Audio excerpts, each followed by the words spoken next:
নিনবিন, the old capital of Vietnam. সত্যি কথা বলতে গেলে কি, এবারে ডিসেম্বরে যখন ভিয়েতনাম প্ল্যান করছিলাম তখন এই জায়গাটাকে আইটিনারি লিস্টে রাখিনি। নেহাত উইকেন্ডে ফ্লাইটের দাম খুব বেশি থাকায় একদিন আগেই পৌঁছে যাই হানয়। ভাবলাম বসে থেকেই বা কী করব, ঘুরে আসা যাক একদিনের ডে ট্রিপে নিনবিন। ভাগ্যি সেরমটা হয়েছিল, না হলে ভগবানের সৃষ্টি এই অসাধারণ ইউনেস্কো ওয়ার্ল্ড হেরিটেজটা এবারের মতন মিস হয়ে যেত। গুড মর্নিং এভরিওয়ান, আমি অঙ্কিতা, বার্ডস অফ গ্যাঞ্জেসের আরেকটা ব্লগে আপনাদের অনেক অনেক ওয়েলকাম। আজকে হচ্ছে 20 ডিসেম্বর আর আমরা আছি হচ্ছে এখন ভিয়েতনামের খুব সুন্দর পুরনো সাবেকি একটা হিস্টোরিক্যাল সিটি হানয়। হানয়তে এসে একটা জিনিস খুব রিয়েলাইজ করছি আমি কাল থেকেই, যে দেখুন একটা জায়গাকে সুন্দর বা ট্যুরিস্ট স্পট করার জন্য না ইনফ্রাস্ট্রাকচারের দরকার পড়ে না, যেটা দরকার পড়ে সেটা হচ্ছে একটু পরিষ্কার রাখা আর একটু মানুষের সাথে মানুষের ভালো কন্ট্যাক্ট, মানে হসপিটালিটি। তো এই শহরটা যথেষ্ট সিম্পল। আমার পেছনের এই ছোট্ট দোকানটাতে না কাঁচ ভেঙে গেছে। এই শহরটা একদম ভারতবর্ষের মতন, রাস্তাঘাটে চললে দেখবেন ফুটপাথ জুড়ে মানুষ জিনিসপত্র নিয়ে বসেছে, রাস্তা ক্রস করার কোনো সিগন্যাল নেই, আপনাকে এমনি ক্রস করে যেতে হবে। বাট যাই হোক, আপাতত কিন্তু খুব ভালো লাগছে। আজকের দিনটা আমাদের হাতে ছিল বলে আমরা হানয় থেকে কিছু কিলোমিটার দূরে আরেকটি জায়গা আছে নিনবিন, এটাও কিন্তু সম্প্রতি ভীষণ ফেমাস হয়েছে অ্যাজ আ ট্যুরিস্ট ডেস্টিনেশন। চলুন আমরা আজকে নিনবিন ঘুরতে যাব। নিনবিনের পুরো ডে ট্যুর নয়, একটা ছোট্ট ট্যুর, দুটো জায়গা কভার করব আর আপনাদের সাথে শেয়ার করব। শুরু করা যাক। নিনবিনে যাওয়ার জন্য ভদ্রলোক চলে এসছেন, ওই যে আমার পেছনে ওখানে উনি দাঁড়িয়ে আছেন। তো উনি এসেই বলছেন হচ্ছে যে আপনারা এখানেই ওয়েট করুন, আপনাদের জন্য লিমোজিন আসছে। প্রীতিশকে বলছি, প্রীতিশ লিমোজিন, 4 জনের নাকি লিমোজিন, দেখা যাক কি গাড়ি পাঠায়। বাট এখানে আসলে বড় বড় বাসগুলোকে লিমোজিন বলেন। এটা যেহেতু আমরা প্রাইভেট ট্যুর নিয়েছি, বিকজ আমাদের না পুরো দিনটা ট্যুর করার ইচ্ছে ছিল না, অলরেডি কালকে থেকে ব্যাক টু ব্যাক প্ল্যান আছে ট্যুরের। তাই জন্য আজকে দুটো জায়গা ঘুরবো নিনবিনে। একটা প্রাইভেট ট্যুর নিয়েছি আর তাতে খরচা পড়েছে হচ্ছে পার পারসন $55 করে। মোটামুটি ধরুন কাল যখন বিভিন্ন জায়গায় দর করছিলাম সবাই ওই 75-80 করে বলছিল, এখানে একটু কম বললো বলে এদের থেকে নেওয়া হলো। এটা কিন্তু লাঞ্চ ইনক্লুডেড। আর আপনি যদি গ্রুপ ট্যুরে যান, যেটা সকালবেলা 7টা সাড়ে 7টায় শুরু হয় সন্ধ্যে 7টা সাড়ে 7টা পর্যন্ত, সেখানে কিন্তু আপনার পার পারসন খরচা পড়ে যাবে $45 করে। একটু দর করলে কম হতে পারে, বাট আশেপাশেই পড়বে। চলুন জার্নি শুরু করা যাক, এখন ওয়েট করছি গাড়ির জন্য। চলে এসেছে আমাদের লিমোজিন। এই বাসটা এত কমফোর্টেবল, এরম বাসে তো আমি পুরো দেশ ঘুরতে পারি। তবে হানয় থেকে নিনবিনের দূরত্ব মাত্র 2-2.5 ঘন্টারই। যাওয়ার পথে আমরা একটা ওয়ার্কশপে একটু ব্রেক নিয়েছিলাম। এই ওয়ার্কশপে অসাধারণ কিছু হাতের কাজ করা জিনিস পাওয়া যায়, যা কিনা ডিসেবল পিপলরা বানিয়েছে। এই পেন্টিংটা কি সুন্দর না? আপনি কি জানেন এটা হাতে আঁকা নয়, হাতে সেলাই করা। সিল্কের বিভিন্ন থ্রেড দিয়ে যে এত রঙের বাহার আনা যায়, সেটা আমি না দেখলে বিশ্বাস করতে পারতাম না। এগুলো যদি ডিসেবল পিপলরা বানিয়ে থাকে, তাহলে আমি বলতে বাধ্য হচ্ছি যে আমিই ডিসেবলড, এরা হচ্ছে ডিফারেন্টলি এবলড। এই বড় বড় পেন্টিংগুলোর ভারতীয় টাকায় প্রায় 1 থেকে 1.5 লাখ টাকা দাম। তাই পেন্টিং কিনে এনাদের কোনো সাহায্যই আমি করতে পারবো না আপাতত। বাট এই ট্যালেন্ট আর এনাদের আমি কুর্নিশ জানাই।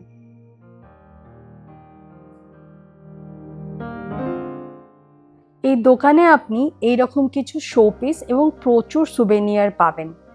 কি কিউট না এই শোপিসগুলো! তবে এরকম জিনিস হানয়তেও ভর্তি এবং তুলনামূলক ওখানে দাম কম। পথে যাওয়ার সময় আমাদের গাইড ভাই বলল যে হানয়ের কোনো এক সিমেন্ট ব্যবসায়ী আছে, যার শখ ছিল যে শহর থেকে অনেক দূরে তিনি নিজের একটা প্যালেস বানাবেন। আর দেখুন ওনার প্যালেসটাকে, জাস্ট দেখুন, শাহরুখ খানের মান্নাতকে হার মানিয়ে দেবে এরকম একটা প্যালেস। ওনার চয়েসকে কিন্তু একটা বাবা দিতেই হয়। অচেনা দেশের সুন্দর একটা রাস্তা আর ছোটবেলার প্রিয় গান, হোয়াট আ ডেডলি কম্বিনেশন।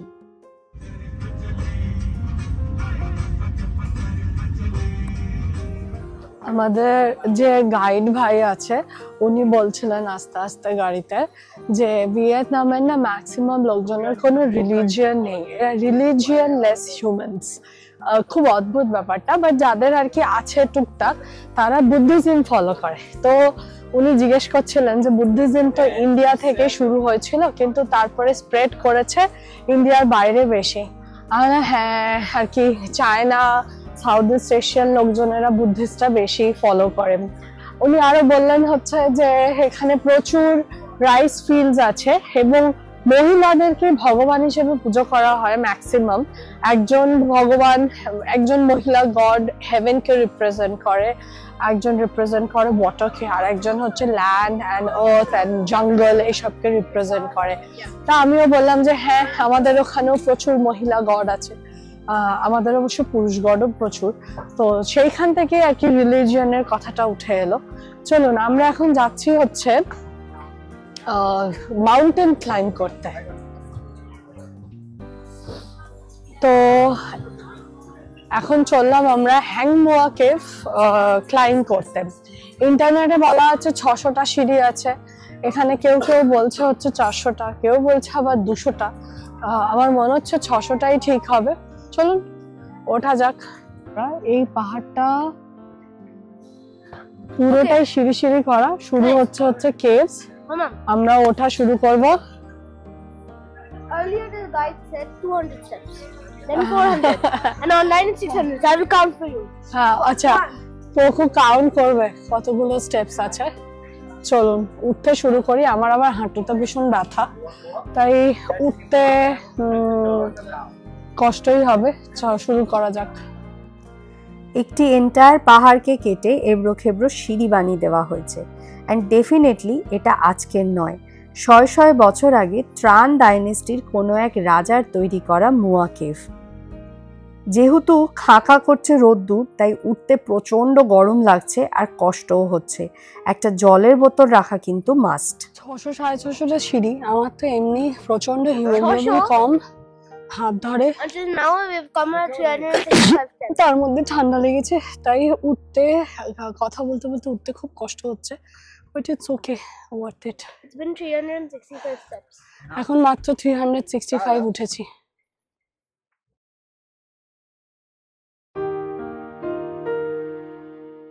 ছশোটা সিঁড়ি উঠে রীতিমতো হাত ধরছে।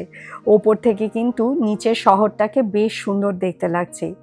একদম ওপরে একটি লেডি বুদ্ধার মূর্তি আছে, আর তাকে দেখুন কত খাবার দাবার দেওয়া হয়েছে, আবার সাথে কিন্তু কোকও দেওয়া হয়েছে। শুধু খাবার দিলে হবে না, জল দেওয়াটাও তো দরকার। পাহাড়ের একদম চূড়াতে কিন্তু একটা ড্রাগন করা আছে, তবে সেই অবধি পৌঁছানোর কোনো সিঁড়ি নেই, যথেষ্ট ডেঞ্জারাস। কয়েকজন উঠছিল, আমরা চেষ্টা করিনি, তবে ড্রোন ফুটেজে ড্রাগনটাকে কিন্তু বেশ লম্বা আর সুন্দর লাগছে, তাই না? নিনবিনকে বলা হয় হ্যালং বে অফ দ্য ল্যান্ড। কেন বলুন তো? আপনি যদি হ্যালং বে দেখে থাকেন তাহলে অনেক সিমিলারিটি খুঁজে পাবেন। যেদিকেই দু চোখ যাচ্ছে অজস্র লাইমস্টোনের কার্জ, আর তার মাঝখানে কখনো ধান চাষের জমি, কখনো ছোট ছোট গ্রাম। পাহাড়টির নিচে বিস্তীর্ণ অঞ্চল জুড়ে পদ্ম ফুলের ডোবা আছে। একটিও পদ্ম ফুল ফোটেনি ডিসেম্বর মাসে, নইলে আমার এই ড্রোন ফুটেজটা হয়ে যেত সিলসিলার ওই গানটার মতন, দেখা এক খাব তো ইয়ে সিলসিলে হুয়ে, দূর তক নিগাহো মে হে গুল খিলে হুয়ে। গুল তো আর খেলিনি, তাই জন্য আমি একটু হাত পা এদিক ওদিক ছোড়াছুড়ি করছিলাম।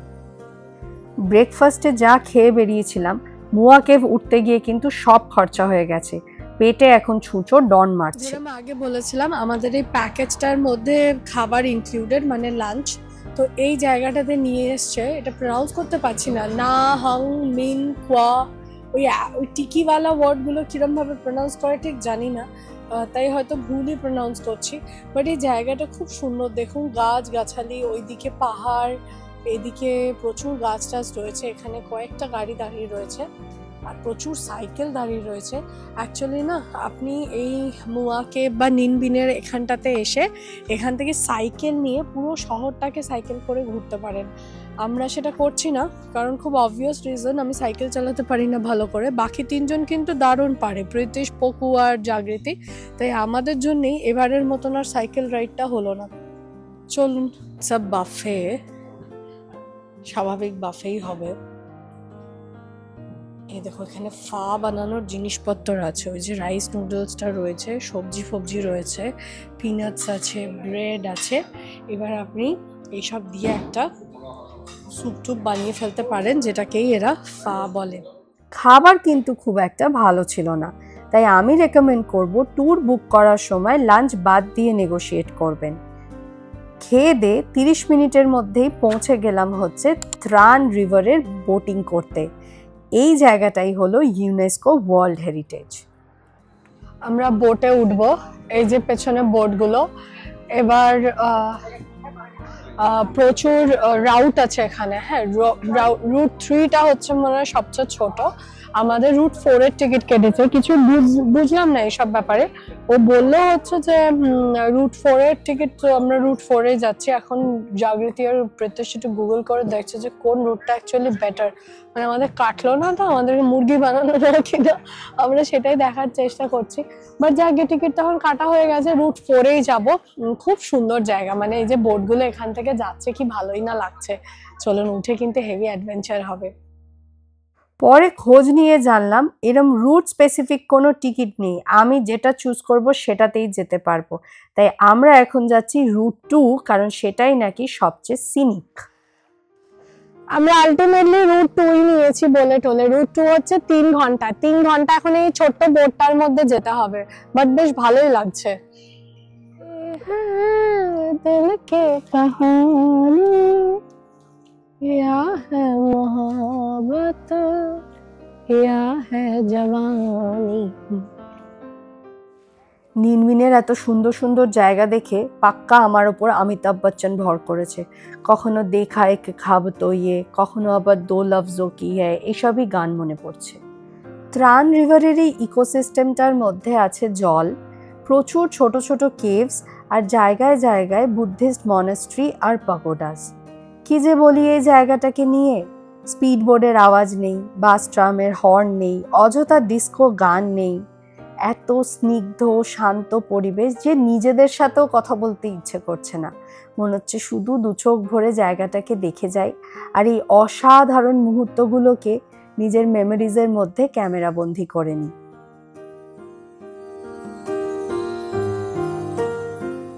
18th সেঞ্চুরিতে এখানে ছিল ত্রান ডাইনেস্টি। সেকালের মানুষরা তো আজকের মতন শহরপ্রেমী ছিল না, তাই এই নেচারের আশেপাশেই তারা তৈরি করে উঠেছিল নিজেদের বসতি। সেই সময় এখানে জায়গায় জায়গায় তৈরি হয় পাগোডাস। লোকে বলে এই জায়গাটাতে নেচার আর স্পিরিচুয়ালিজমের অদ্ভুত একটা মিলন হয়। এখানে এলে নাকি নিজেকে খুঁজে পাওয়া যায়। সবকটা পাগোডা কিন্তু আমরা নেবে নেবে দেখিনি, আপনারা চাইলে নেবে দেখতেই পারেন, আপনার জন্য বোট দাঁড়াবে ততক্ষণে। আমাদের মেইন ইন্টারেস্টিং পয়েন্ট ছিল এই লাইমস্টোনের পাহাড়ের নিচে তৈরি হয়ে থাকা কেভস। এই কেভগুলোর ভেতরে এই আধারে একটা অদ্ভুত শান্তি আছে। কেভে ঢোকার আগে প্রীতিশ মাথা নিচু করে দিয়েছে।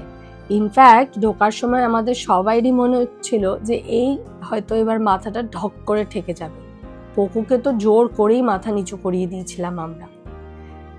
প্রচুর যেহেতু ট্যুরিস্ট আসছে, তাই কেভের ভেতরে জায়গায় জায়গায় লাগানো আছে আলো, আর সেই আলোতেই চকচক করে উঠেছে এই কেভের ভেতরে লাইমস্টোন। খুব যদি মন দিয়ে দেখেন, দেখবেন পাহাড়ের গা দিয়ে টপ টপ করে জল পড়ছে, আর দেখে মনে হচ্ছে কেউ যেন পাথরের গায়ে অভ্র ছড়িয়ে দিয়েছে, চকচক চকচক করছে। এই আমার প্রথম দেখা ন্যাচারাল কেভস, ভীষণ সুন্দর লেগেছে। আমি এমনিতে কিন্তু একটু ক্লস্ট্রোফোবিক, বাট এই কেভগুলোর মধ্যে কিন্তু সেই সমস্যা একদম নেই। পেছনের বোটটার সাথে আমরা রেস করে আগে চলে এসেছি, তাও আবার কেভের ভেতরে। এখানে না ক্যামেরা এরকম খুলতেই ভয় লাগছে, কখন থেকে গেল ক্যামেরাটা জ্বলে পড়ে গেছে, ক্যামেরা বা ফোনটা সাংঘাতিক ব্যাপার হয়ে যাবে। বাবা কত নিচু, মাথা ধরে নিচু করে চলতে হচ্ছে দেখুন। হ্যাঁ,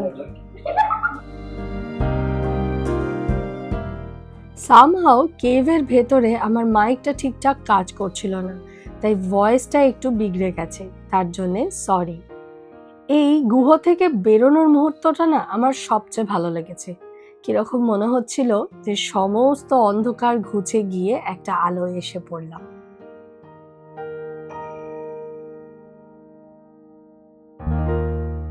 মাঝে প্রীতিশ আর পকু আমাদের মাঝি ভাইকে একটু হেল্প করার চেষ্টা করছিল। এতক্ষণ একা রো করা সত্যিই কষ্টকর। রো করতে করতে আমরা পৌঁছে গেলাম এখানকার একটি আইকনিক স্পট। এই পেন্সিলের মতন দেখতে মাউন্টেন কার্টসটাকে বলে হচ্ছে দিয়ালিন মাউন্টেন। এখানে প্রত্যেকটি মাউন্টেন এবং কেভের কিন্তু এক একটা নাম আছে। যখন আপনি এখানে রিভার রাইড করতে আসবেন, আপনাকে একটা লিফলেট দেওয়া হবে, সেখানেই পুরো পাথ আর প্রত্যেকটি জায়গার নাম আপনি দেখে নিতে পারেন। এরপর আমরা সুওতিয়েন টেম্পল দেখব বলে হল্ট করলাম। কি সুন্দর শান্ত পরিবেশ, মনে হচ্ছে যেন পৃথিবীর যানজট, কাজের চাপ থেকে কত দূরে, কোনো লোকজন থাকে না, বেশ ঠান্ডা আছে। আমার তো শীত করছে, এরা সোয়েটার পরেনি, এদের যে কেন শীত করছে না ভগবানই জানে। আমার অ্যাকচুয়ালি শরীরটাও একটু খারাপ, ওই জন্য আরো ঠান্ডা লাগছে। আর বোটটা আমাদের এখানে নামিয়ে দিয়ে চলে যাবে ওদিকে রো করে, মনে ওদিকে গিয়ে আমাদের আবার বোটটাতে উঠতে হবে। বল।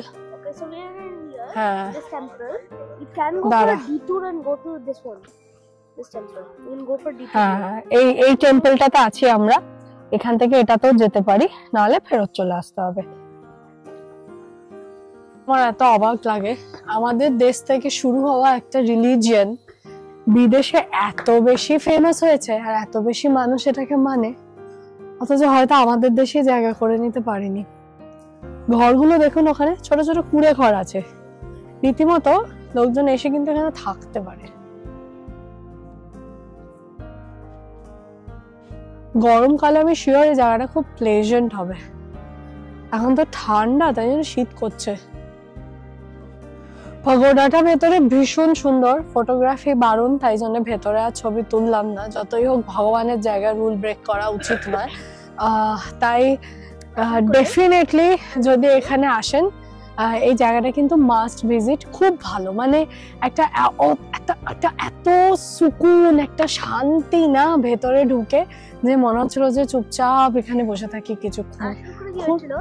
এটা ঢুকে ভাবি গিয়ে ভিডিও ক্যামেরা অন করেছিল, তারপরে আবার মাম্মা বলেছে এই রে ক্যামেরাটা বারণ। হ্যাঁ, মানে বাইরে লেখা আছে ফটোগ্রাফি নট অ্যালাউড, যদিও বা ভেতরে কেউ নেই মনিটর করার জন্য, আপনি তুলতেই পারেন, বাট ঠিক আছে। বাইরেটাই এত সুন্দর, ভেতরটা ভীষণ সুন্দর, ভীষণ ওয়েল মেনটেন, পরিষ্কার পরিচ্ছন্ন আর শান্ত, কেউ কথা বলছে না। Very nice, must visit. এই পাগোডাগুলো কিন্তু সবকটাই সেই ত্রাণ ডাইনেস্টির আমল থেকে রয়েছে। অবশ্য পরবর্তীকালে ভিয়েতনাম সরকার অসাধারণভাবে এগুলোকে মেনটেন করে রেখেছে। রো করতে করতে আমরা পৌঁছে গেলাম নেক্সট হ্যাপেনিং ডেস্টিনেশন, যার নাম হচ্ছে থান ত্রুয়ত কেভ। থান ত্রুয়ত কেভকে দেখে কেভ তো মনে হচ্ছে না, বাট রাদার একটা ইনস্টাগ্রামেবল ফটো বুথ মনে হচ্ছে। ইনফ্যাক্ট যখন পৌঁছেছিলাম, একটি কাপল এখানে ওয়েডিং শ্যুট করছিল। ব্যাস, এর মধ্যে কখন যে 2.5-3 ঘন্টা কেটে গেল বুঝতেই পারলাম না। ফেরার পালা, সন্ধে হয়ে এসছে। বোটিং করে ফিরে না আমার প্রচন্ড জ্বর এসছে, চিকেন আমার প্রচন্ড জ্বর এসছে, গা হাত পা প্রচন্ড গরম আর ব্যথা করছে, বাট কি আর করা যাবে। আমরা একটা লোকাল বান্নি শপে এসেছি। বান্নি এখানকার ন্যাশনাল ব্রেকফাস্ট, মানে বেসিক্যালি ওই সাবওয়ের যে ফুটলং ব্রেডগুলো হয় ওই রকমই ওরা ক্রিস্পি করে রোস্ট করে তার ভেতর চিকেন এরকম ফিলিং দেয়, খুব ফেমাস। আমি সিঙ্গাপুরে খেয়েছি বান্নি, বাট ভিয়েতনামে এসে খাইনি, তো আজকে ট্রাই করবো। সেটা খারাপ লাগছে, খেয়ে দিয়েই ফেরত যাবো। বানমিটা কিন্তু ছিল fresh, crispy and very very tasty. আচ্ছা, আপনারা যদি নিনবিনে এসে মোর দ্যান 1 ডে স্টে করেন, তাহলে এই পুরনো অসাধারণ ভিয়েতনামের ক্যাপিটালটাকে সাইকেলে করে নিশ্চয়ই ঘুরে দেখবেন। কিছু দুর্দান্ত আইকনিক প্লেস আমি আমার ভিডিওতে ট্যাগ করে রাখলাম, আদার দ্যান মুয়া কেভ আর ত্রাণ রিভার রাইড। এই ভিডিওটা যদি ইনফরমেটিভ আর ভালো লেগে থাকে তাহলে একটা লাইক করে দেবেন, আর চ্যানেল যদি এখনও সাবস্ক্রাইব না করেন তাহলে প্লিজ সাবস্ক্রাইব করে নেবেন। আজ আসি, বাই।